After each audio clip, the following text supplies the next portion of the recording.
نحمده ونصلي على رسوله الكريم اما بعد بسم الله الرحمن الرحيم عن ابن عباس رضی اللہ تعالی عنہما، حضرت عبداللہ بن عباس رضی اللہ عنہما فرماتے ہیں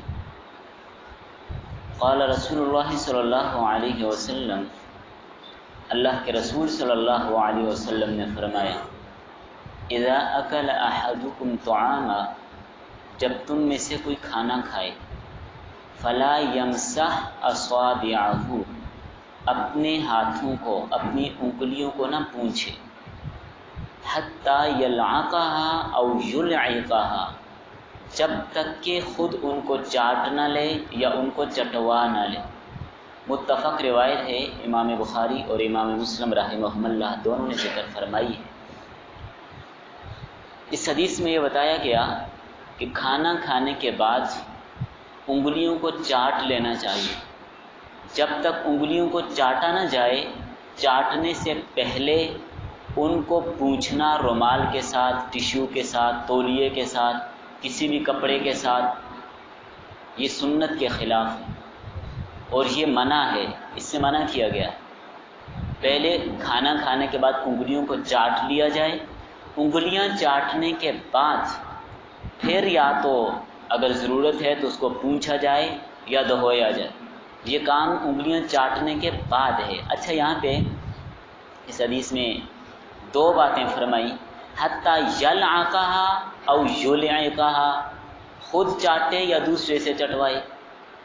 تو بندہ خود تو اپنی انگلیاں چاٹتا ہے، دوسرے سے کیسے چٹوائے گا؟ بات سمجھیں۔ بعض اوقات ضروری نہیں ہوتا کہ ہر آدمی اپنی انگلیاں خود ہی چاٹے، دوسرا بھی چاٹ سکتا ہے۔ مثلا اپنے بچے کو چٹوا لے، چھوٹے بچے کو چٹوا سکتا ہے، اس میں کوئی حرج کی بات نہیں ہے۔ ہاتھوں کے ساتھ اگر کوئی میٹھی چیز لگی ہے، بچے کو چٹوا لے، باندھی لونڈی جب ان کا زمانہ تھا ان کو چٹوا لے، بیوی کو چٹوا لے یا اپنے شاگرد کو چٹوا لے، اس میں کوئی حرج کی بات نہیں ہے۔ ہاں، اس آدمی کو چٹوانا جو کراہت سمجھتا ہو، ناپسند سمجھتا ہو، وہ درست نہیں ہے۔ اولاد، بیوی یا شاگرد، یہاں پر کوئی کراہت نہیں ہے، ان کو انگلیاں چٹوانے میں کوئی حرج کی بات نہیں ہے۔ انگلیاں چاٹنا کیوں ضروری ہے؟ ایک بات تو یہ ہے کہ جو آدمی انگلیوں کو چاٹتا نہیں ہے، اس کے اندر کبر پایا جاتا ہے، تکبر کی علامت ہے۔ اب بعض لوگ انگلیاں چاٹنے میں تکبر کرتے ہیں۔ اچھا بھائی، انگلی چاٹنے میں آپ کیوں تکبر کرتے ہیں؟ وہ انگلیوں کے ساتھ جو کھانے کے ذرات لگے ہوتے ہیں ان کو چاٹنا کوئی عیب سمجھتے ہیں، یا اس چاٹنے کو وہ پتہ نہیں کیا سمجھتے ہیں۔ اب ان سے یہ پوچھا جائے کہ بھئی آپ یہ بیوقوفی کیوں کرتے ہیں؟ یہ وہی تو کھانا ہے ابھی جس کو کھا رہے تھے، وہی تو انگلیوں کے ساتھ لگا ہوا ہے، کوئی نئی چیز تو نہیں ہے، کوئی اور چیز تو آپ کی انگلیوں کے ساتھ نہیں لگی ہوئی کہ اس کو چاٹنے میں آپ عار محسوس کرتے ہیں یا عیب سمجھتے ہیں یا اس کی وجہ سے آپ تکبر کر رہے ہیں۔ یہ وہی کھانا ہے جو ابھی آپ کھا رہے تھے، یہ ابھی آپ کی انگلیوں کے ساتھ لگا ہوا، تو اس کو چاٹنے میں کوئی حرج کی بات نہیں۔ اور اس کی وجہ کیا ہے وہ آگے باقیہ حدیث میں بات آ رہی ہے۔ وعن کعب بن مالک رضی اللہ تعالی عنہ قال رأیت رسول اللہ صلی اللہ علیہ وسلم، کعب بن مالک رضی اللہ عنہما فرماتے ہیں، کعب بن مالک رضی اللہ عنہ فرماتے ہیں، رأیت رسول اللہ صلی اللہ علیہ وسلم، میں نے اللہ کے رسول صلی اللہ علیہ وسلم کو دیکھا، یأکل بثلاث اصابع، آپ 3 انگلیوں کے ساتھ کھانا کھاتے تھے۔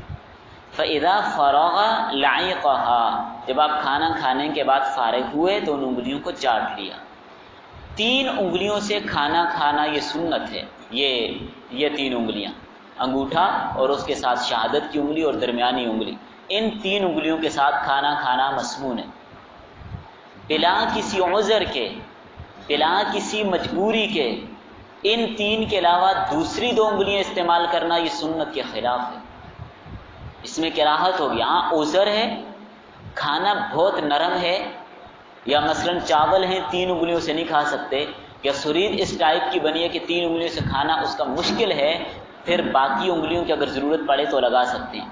لیکن عام طور پر آپ روٹی کو سالن میں بھگو کر کھا رہے ہیں تو اس صورت میں 5 انگلیاں لگانے کی اجازت نہیں ہے، 3 انگلیاں لگانا یہ سنت ہے۔ اب ساری انگلیاں لگانا اس کی ایک وجہ تو یہ ہے ہرس کی علامت ہے، ساری انگلیوں سے کھا رہے ہیں ہرس کی علامت ہے۔ دوسری وجہ اس کی یہ ہے کہ اگر 5 انگلیاں استعمال کرے گا تو لقمہ بھی 5 کے حساب سے ہوگا نا، بڑا ہوگا۔ 5 انگلیاں استعمال کرے گا تو لقمہ بڑا ہوگا، اور بڑا لقمہ یہ ہرس کی علامت بھی ہے، صحت کے لیے مضر بھی ہے۔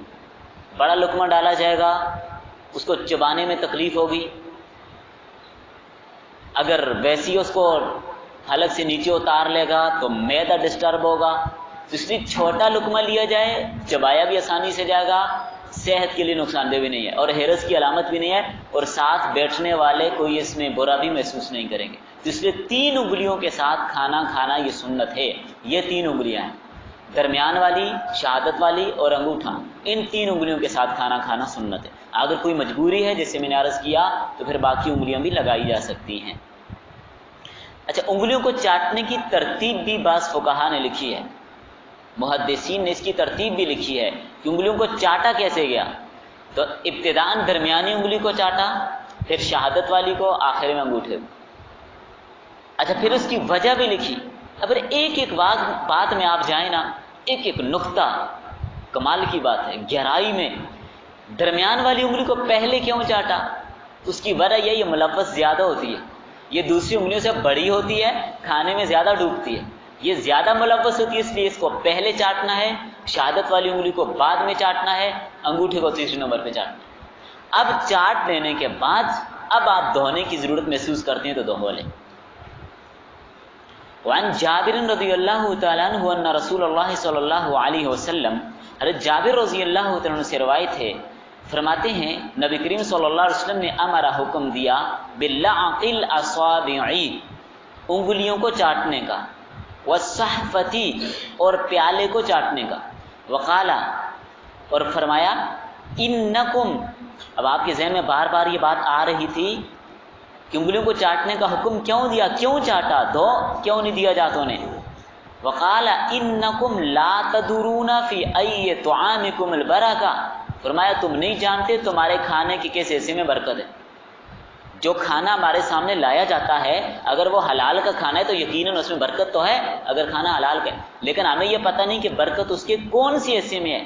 ہو سکتا ہے برکت اس کے اس حصے میں ہو جو ہماری انگلیوں کے ساتھ لگا ہوا ہے اور ہم اس کو دھو کے نالی کی نظر کر دیں۔ ہو سکتا ہے برکت اس کے نیچے پیندے کے اندر، پیالے کے اندر رہ گئی ہو، جس کو ہم چاٹ نہیں رہے اس کے ساتھ برکت ساری وہاں رہ گئی ہے، ہم اس کو ضائع کر دیں۔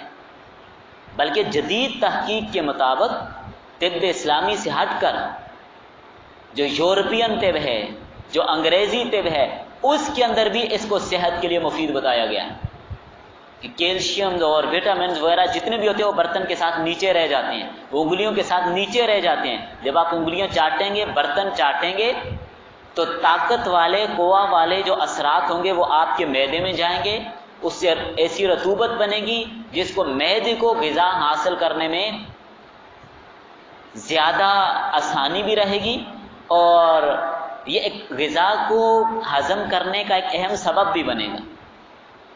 تو اس لیے اگر اس پر جو ریسرچ کی گئی ہیں آپ اگر وہ پڑھیں تو آپ دیکھیں آج سے 1400 سال پہلے اللہ کے رسول صلی اللہ علیہ وسلم نے فرما دیا کہ تم نہیں جانتے برکت تمہارے کھانے کے کس حصے میں، جس لیے انگلیوں کو چاٹ لینا ہے، برکت کو ضائع نہیں کرنا۔ ایک حدیث اور پڑھتے ہیں، وعنہ ان رسول اللہ صلی اللہ علیہ وسلم قال، حضرت جابر رضی اللہ تعالیٰ عنہ ہی سے روایت ہے، فرماتے ہیں اللہ کے رسول صلی اللہ علیہ وسلم نے فرمایا اذا وقعت لقمۃ احدکم، جب تم میں سے کسی سے لقمہ گر جائے، فلیأخذها، اس کو اٹھا لے، فلیمت، اور اس کو صاف کر لے، ما کان بها من اذن، جو اس کے ساتھ کوئی مٹی، کوئی کنکر وغیرہ یا تنکے وغیرہ ذرات لگیں اس کو صاف کر لے، ولیأکلها، اور اس کو کھا لے، ولا یدعها للشیطان، اس کو شیطان کے لیے نہ چھوڑے، ولا یمسح یدہ، اور اپنے ہاتھ کو نہ پونچھے، نہ صاف کرے، بالمندیل، رومال سے، مندیل رومال یا تولیہ، اس سے ہاتھوں کو نہ پونچھے، حتی یلعق اصابعہ، جب تک کہ انگلیوں کو چاٹ نہ لے، فإنہ لا یدری فی ای طعامہ البرکہ، کیونکہ تم نہیں جانتے تمہارے کھانے کے کس حصے میں برکت ہے۔ تو اس لیے لقمہ اگر نیچے گر گیا ہے، دسترخوان کے اوپر ہے، صاف جگہ پہ، تو پھر اس کو اٹھا کے کھا لیں، اور اگر ایسی جگہ گرے کہ ساتھ کچھ ذرات کنکر وغیرہ لگ گئے ہیں تو ان کو ہٹا لیں اور صاف کر کے کھا لیں۔ اگر بہت زیادہ ملوث ہو گیا ہے، ناپاک نجس جگہ پر گر گیا ہے، اب پھر اس کو کھا تو نہیں سکتے، اب اس کو اٹھا کر کسی بلی یا کتے وغیرہ کے آگے ڈال لیں، شیطان کے لیے اس کو نہیں چھوڑنا۔ اللہ تعالیٰ ہم سب کو نبی صلی اللہ علیہ وسلم کی پیاری پیاری سنتوں پر عمل کی توفیق عطا فرمائے۔ آگے مزید بھی کھانے کے آداب ہی چل رہے ہیں۔